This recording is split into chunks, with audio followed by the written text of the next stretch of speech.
Alright guys, what's up?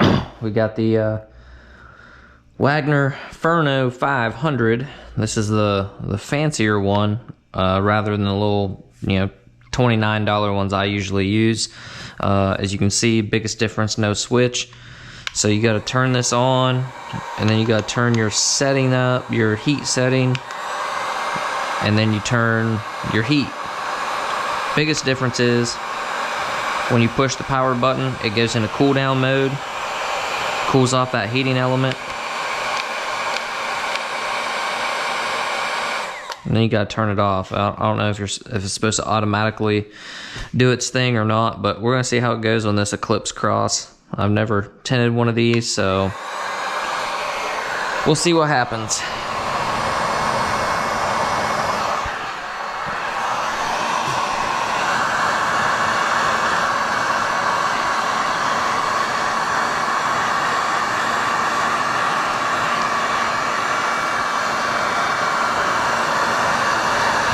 We are shrinking Helios Nova using dry shrink prep, but it rained last night, so there's still residual moisture that's dripped down out of the wing and all that stuff.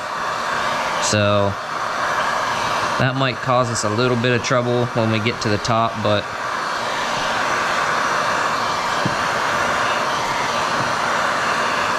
so far I'm actually somewhat impressed by this heat gun. They're a little bit more expensive. I want to say they're about double the cost, maybe just under. I didn't really pay attention. It smells kind of funny, probably because it's brand new. First time it's been heated up, burning off all that factory junk. I will say right off the bat, this thing is way heavier. So if you got little baby arms, it'll make a man out of you, I guess.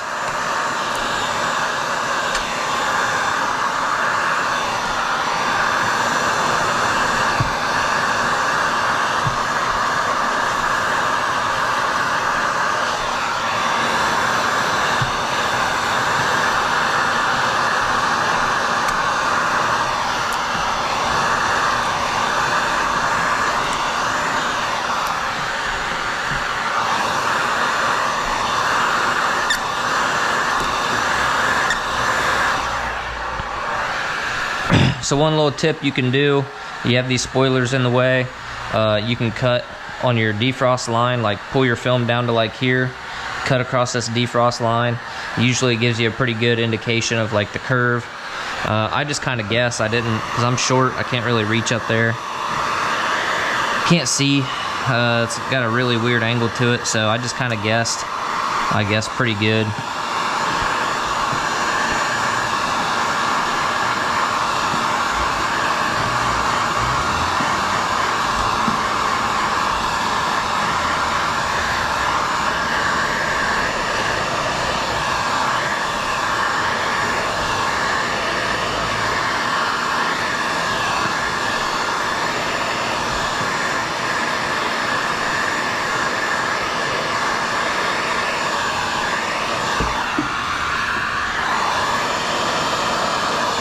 You gotta be careful when you get up towards the top, because your air is gonna come up here. Your hot air, even if you're shrinking down here, that air is gonna hang out right here, and it's really easy to overheat this film up here, and you don't wanna damage the spoiler or anything. So once I get up to the top couple inches, I like to really keep it moving.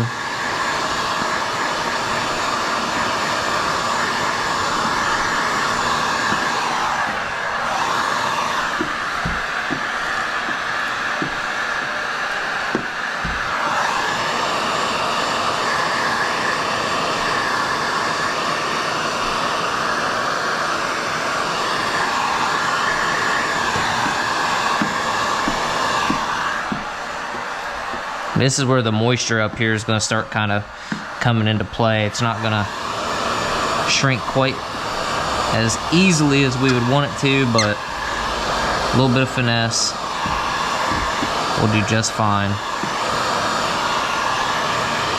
I don't even know how well you guys can see it on camera, but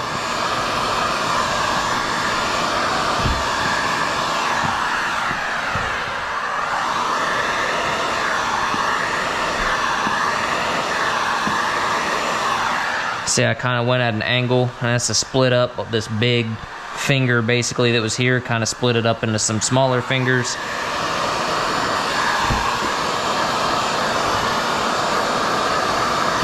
Now we can shrink them a lot easier.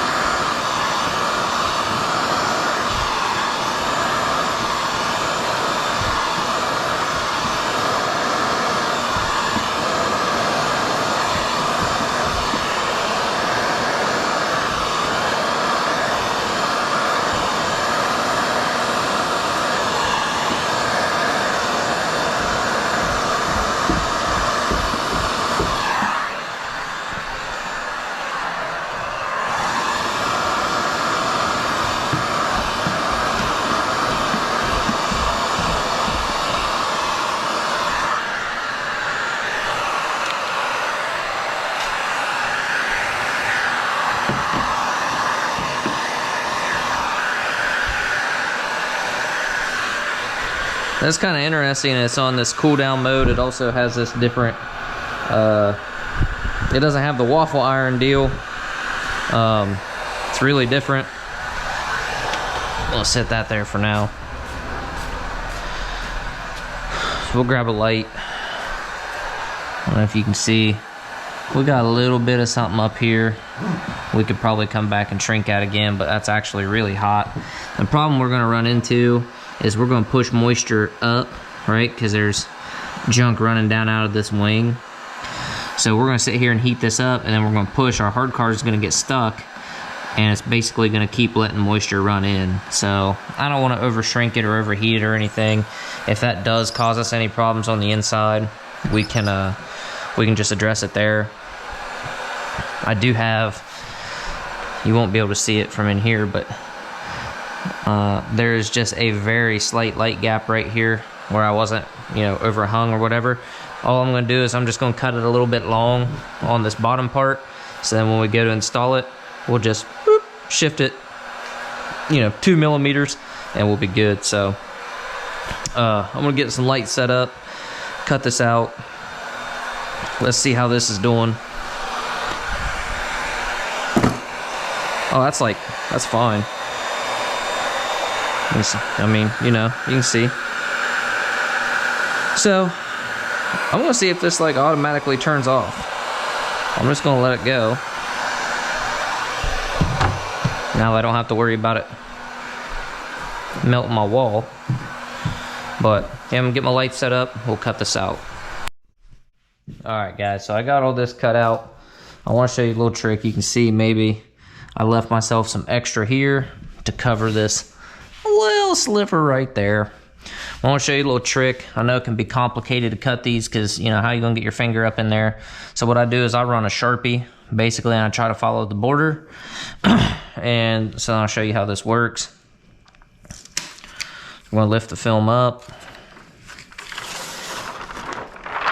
If you had a peel board or something, this would be the perfect time to use it. So I don't know if you guys can see that Sharpie line because I've got all kinds of glare and reflection, whatever.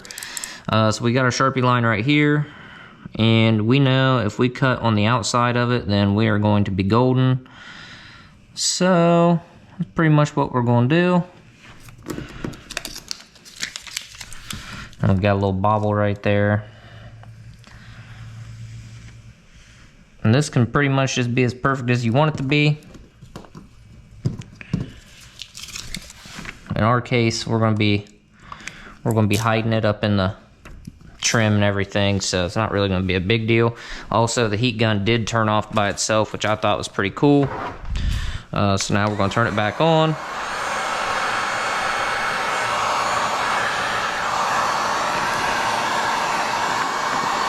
We're just gonna try to polish up the edges a little bit.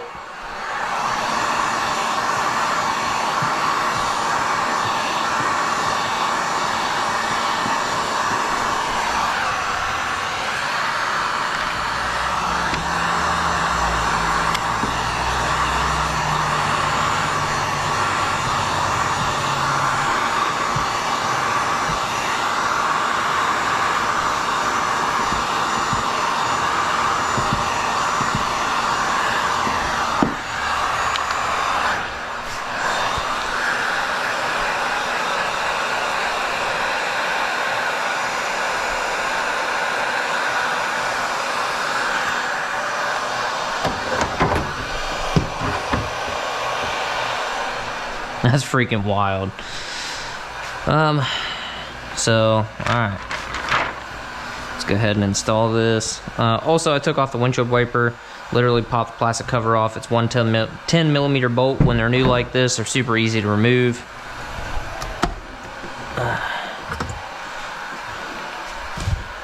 No, you don't have to have all these lights. You could use Glass Aid. I got mixed feelings about Glass Aid. Feel like it works pretty well, but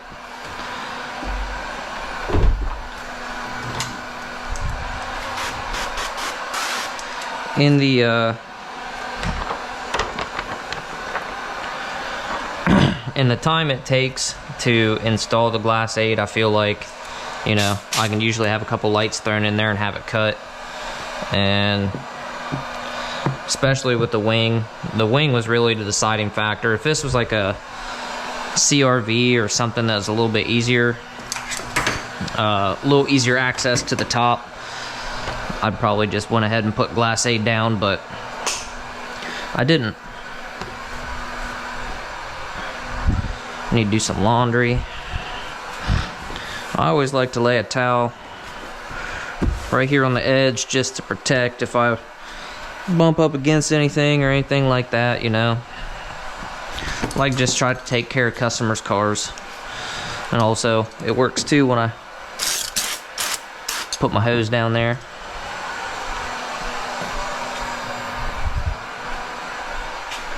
Now, I don't know, I might have to get a step stool for this one. This doesn't happen very often, but I'm tippy-toeing, guys, and I can barely reach.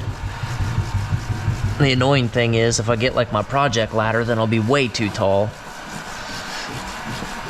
I'll have to get like a little 6-inch stool or something. But just hitting this with steel wool.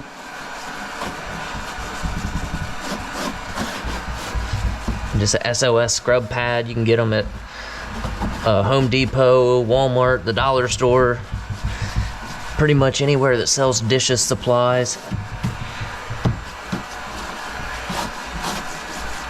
Alright, there we go. That right there for now. Gotta be careful with these soap-filled pads. If you have light interior, you'll get that blue goo on there, and you know, you can clean it off. It's no big deal, it's just soap, but there we go. That thing turned off. But just something to be aware of. You know, if you got light interior, you need to be extra careful. And this is a brand new car. It's got like 3,000 miles on it. So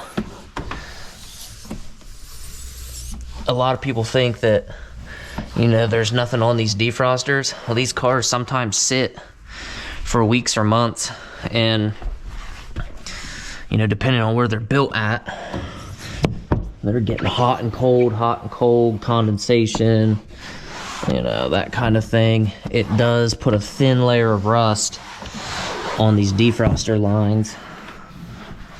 So that's why I always steel wool them, and I've never had a warranty issue for a back window peeling or bubbling or any of that stuff. So I'm not saying that my way is the only way. I'm just saying this is what I've been doing, and I've never had to fix it. So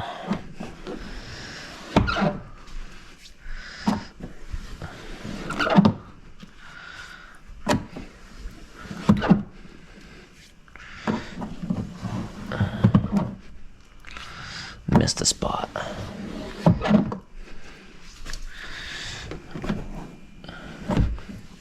The reason why I'm going to use the doors as a peel board there is because once I open the hatch, I don't want to close it, because the water that we just got down in there is going to run back onto the glass, which is going to bring dirt and trash with it. Now, if I still had my big shop, then I would have peel boards. This would be a little bit easier and a little bit cleaner, but man, a lot of people get wrapped up in, oh, you gotta have this, and you gotta have that, and you gotta do that. No. Oh, don't tell me I got this backwards. I sure do. I sure do. no biggie.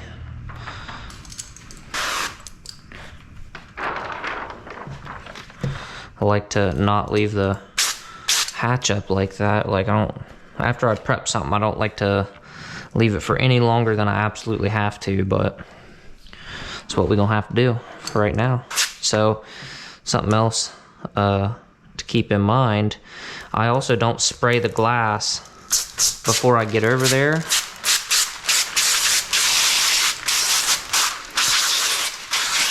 Because I don't want anything to get pulled down out of the top.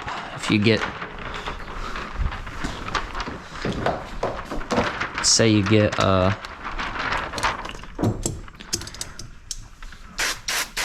see, we'll just do that and we'll just have a real light mist towards the top. That way it's not getting up in behind that plastic and then gravity pulling it down.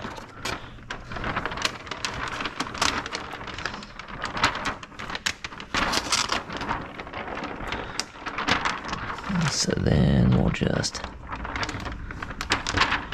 try to get that to slide down a little bit more. I want to kind of curl that up in there like that, so we're not dragging it around our plastic trim. There, like that.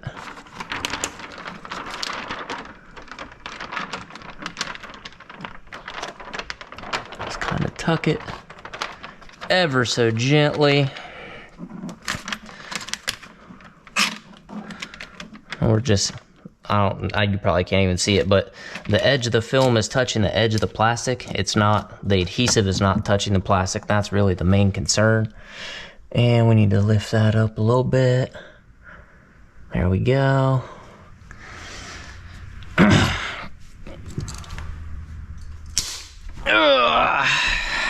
Now, let's see. Did all this right.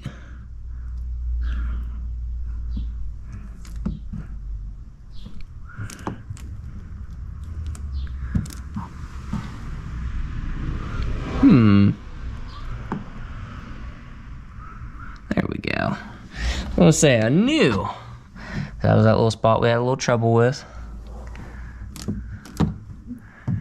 But everything else, I don't know if you can see, everything else is covered, including that. We got it all shifted where it needs to be. So, I like using my pink clean. I like to just kind of start distributing this the way I want. I like to kind of avoid the very top because I don't want to push moisture straight up and then have it run back in the film with trash. And when I get to the side, I like to stop about, I don't know, maybe a ½ inch or so. Because what I've found is this moisture is just going to kind of run out of it. Like right there, you can see it all kind of just draining out. And guess what? That means it's getting rid of all the trash with it. Like if there's anything in there, since you haven't pushed it down, it's not going to stick. That water's just going to kind of drain out on its own. And that's, I don't know, something I picked up and seems to be helping. Now in a factory tinted window like this, are you ever going to see it? Probably not, but I like to do all my windows the same. Like, you know, if it's a factory tinted window or if it's a, you know, non-tinted window, I like to do the same process, the same procedures. So that way, if I have an issue, it's a lot easier to narrow it down than if you don't have a system and you just do whatever you want.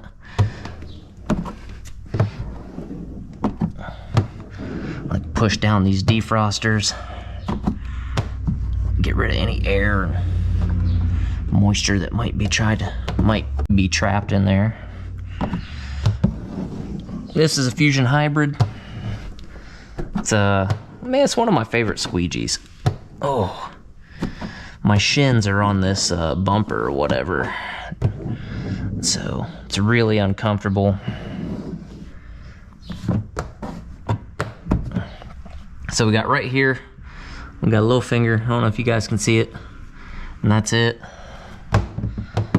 We can do a couple different things, a couple different ways. First thing I'm gonna do is I'm gonna go ahead and wipe this plastic down. I'm using GeoShield's Tint Slip for my slip solution. So in my experience, it doesn't mark or stain panels nearly as badly as like dish soap would. I mean, that's one of the main reasons I buy it. It is more expensive than, you know, say dish soap and stuff, but one, these new dish soaps are supposed to be bad for the adhesive. Now what we'll do is we'll get our heat gun out and we'll heat that up. We're also going to bring a shop towel along. So this must have like a memory setting where it defaults back to its last use setting, because it keeps kicking up on high, which is fine. That'll get kind of hot. I'm gonna start over here and just kind of blow any moisture that might be lingering around the edges.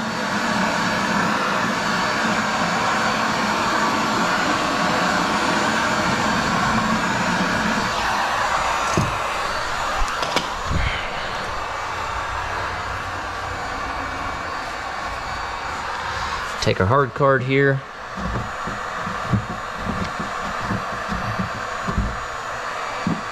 So it's just trying to push it around a little bit. That's fine. That's why we left our heat gun on.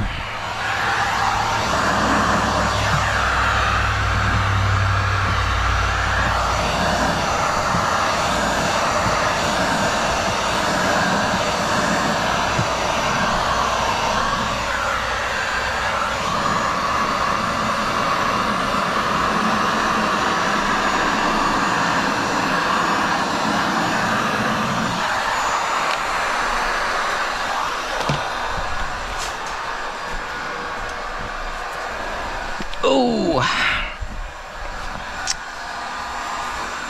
so now we're just gonna push this in and use the shop towel to, one, protect the film, but then two, also suck up any moisture that might be lingering around the edge.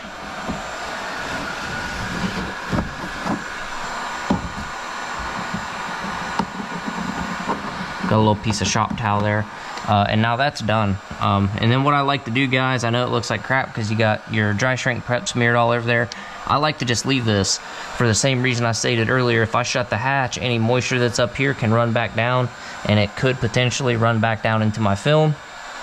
And even if it doesn't, it will, you know, just make more of a mess for me to have to clean up before I'm, you know, when I'm done, I clean up all the glass.